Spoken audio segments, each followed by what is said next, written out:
Hey everyone, and welcome. Ready for another deep dive? Definitely. What fascinating topic are we exploring today? Today we're going to be diving into a conversation on spiritual awakening and the nature of reality. Oh, interesting. What sparked this deep dive? Well, it all started with this unique spiritual entity known as Maestro Kryon. Maestro Kryon, I'm not familiar with that. Yeah, so our source material is a recording of a live Q&A session with Maestro Kryon. It was hosted by a group called LAMDU that translates to School of Knowledge, Light in Movement of Unity. Sounds like a group really in tune with these kinds of deep topics. Yeah, the hosts Henry, Lolito, Galat, and Santi, they've been at this for years, and this recording is practically still warm from yesterday. Wow, so we're getting some fresh perspectives. I'm curious to hear what wisdom we can glean from Maestro Kryon and these insightful questions from the LEMDU group. Me too. One of the first things that stuck out to me was how Maestro Crayon talked about true understanding. Okay. He was saying how it's not just about finding that balance in life, like it's some simple equation to solve. Yeah, I hear that. It's definitely more nuanced than just finding a perfect balance. Right. And what's fascinating is that he seems to be guiding listeners toward a more expansive view of reality, one that kind of challenges us to question our assumptions about perfection and how we measure it. So it's less about striving for this perfect balance and more about opening our minds to what's possible beyond our usual way of seeing things. Exactly. Like imagine you're looking at the ocean, but you're only focusing on the surface waves. Okay, I see where you're going with this. There's a whole other world of depth waiting to be explored beneath the surface. I like that analogy. It speaks to the idea that there's always more than meets the eye, especially when it comes to something as complex as reality itself. And this idea of going beyond the surface, it reminds me of something else Maestro Crayon talked about, spiritual awakening. Oh, interesting. How did he frame that? He describes it not as this sudden enlightenment or anything, but more like an inner transformation that sort of unfolds as we activate these dormant aspects of ourselves. The idea of dormant abilities, that's something that resonates with many spiritual traditions. It really makes you think, what kind of potential are we sleeping on? Absolutely. It suggests that we possess far greater capacities than we typically realize. Maestro Crayon even likened this process to the awakening of dormant strands of DNA and the illumination of our energy systems. For someone who might not be familiar with these concepts, though, how would you explain what's happening? Like in more everyday language. Okay, let's see. Imagine you have a house full of light switches, Okay, yeah, but only a few of them are turned on. I'm with you. As we awaken spiritually, it's like we're flipping on more of those switches, activating this dormant potential within us. I like that. So it's like we're accessing more of who we truly are. Exactly. And, this idea of activating our potential, it makes me think about a question one of the hosts, Lolito, brought up. He was curious about the scientific observation that people's thoughts and beliefs seem to have an actual impact on the physical world around them. It's a fascinating concept, right? This idea that our inner world can influence our outer reality. Yeah. Like, are we all just shaping the world around us with our thoughts without even realizing it? It makes you wonder, doesn't it? And Maestro Kryon addressed this head-on, suggesting that our thoughts, beliefs, and emotions actually generate a tangible energy. Wow. So he's saying our thoughts aren't just these abstract things floating around in our heads. They actually have a measurable impact. That's the idea he's putting forward, and that this energy can be perceived, potentially even explaining some of the scientific observations that Lolita was talking about. I love that. It's like our thoughts, our beliefs, they're not just internal, they ripple outwards. Exactly. And it seems to connect beautifully with one of Maestro Crayon's most powerful statements. The one who sees, the one who wants to see the real, sees the real. Ooh, that's a good one. It makes you stop and think, doesn't it? It really does. Yeah, And it makes rude. me wonder if we can train ourselves to see the real, as Maestro Crayon suggests. Does that mean we need to question what we consider real in the first place? Lolito seemed to grapple with this when he asked about the scientific idea that the universe is declining because the birth of new stars has reached its peak. It's almost as if he's asking, what if our measurements are missing a crucial piece of the puzzle? Yeah, it's like our current understanding might be limiting our ability to fully grasp the bigger picture.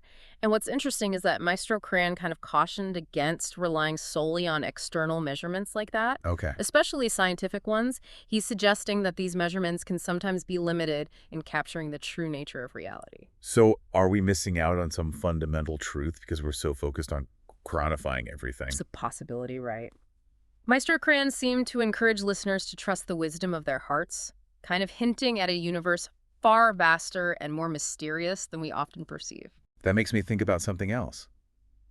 Maestro Kryon talked about how true perfection isn't something we can measure with our usual human yardsticks.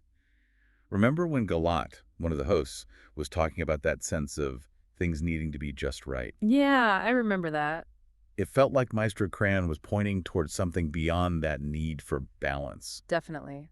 Maestro Crayon's response really resonated with me there. It was a good reminder that true perfection, that inherent wholeness, it can't really be boxed in by our limited human definitions. So how do we even begin to grasp it if we can't define it or measure it? Well, according to Maestro Crayon, it's about connecting to that deeper truth within ourselves, within the universe. That's where we start to grasp it, not through external measures. It's like we need to refine our internal instruments, our ways of perceiving, to even begin to understand the nature of what we're exploring. Exactly. And maybe that's part of what this whole awakening process is all about, fine-tuning our perception. It's about expanding our awareness beyond our limited senses. Later in the session, Henry asked Maestro Crayon about what actually happens physically and energetically when a spiritual gift or ability is activated within us. Like, what's going on at a cellular level? That's a great question, and Meister Crayon's answer was pretty fascinating. He described it as this process of purification and realignment, Okay. where even our DNA is involved. Our DNA, really. That's what he said, like it's returning to its original design or something. And our energy centers awaken, and we become more receptive to these subtle energies. Could you give us a concrete example of what that might look like in someone's life? Sure. Imagine someone who's always been drawn to helping others, right? But they've always felt held back by fear or self-doubt. Okay. As they go through this process of purification and realignment, they might find those limiting beliefs dissolving, and they're replaced by this deep sense of purpose and confidence in their ability to make a difference. So it's like they're finally stepping into their power. Exactly. And here's the thing, they might start attracting new opportunities to actually share their gifts with the world. Wow, like the universe is conspiring to support their growth. That's the idea. It's like this beautiful unfolding. That makes you wonder about all the unseen activity happening within us and how it connects to the larger forces at play in the universe. It's all interconnected, right? Speaking of unseen activity, I was really intrigued by Henry's question about what happens to our cells and organs when we ascend to a higher state of consciousness. Oh, yeah, that was a good one.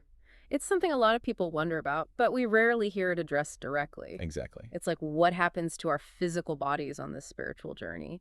And Maestro Crayon linked the transformation of our individual cells and organs to the cosmic process of like a solar system evolving within a vast universe. Wow, that's a pretty profound connection.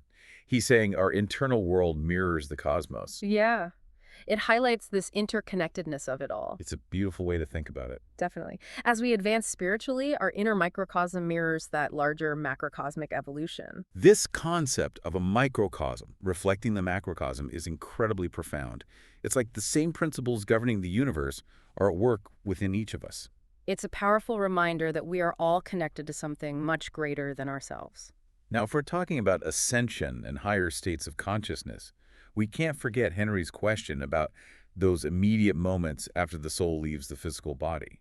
He was curious about how best to support the soul's journey, especially considering potential challenges. It's a topic that's fascinated spiritual seekers for ages. For sure. And what's interesting is that Maestro Kryon really emphasized the importance of what he called angelic service, Okay. suggesting that prayers, chants, focused intentions from loved ones, those can actually act as this powerful force to guide and protect the soul as it transitions to other realms. It's like a final act of love and support, helping to ease the soul's passage. It's like a collective effort to help the soul on its journey.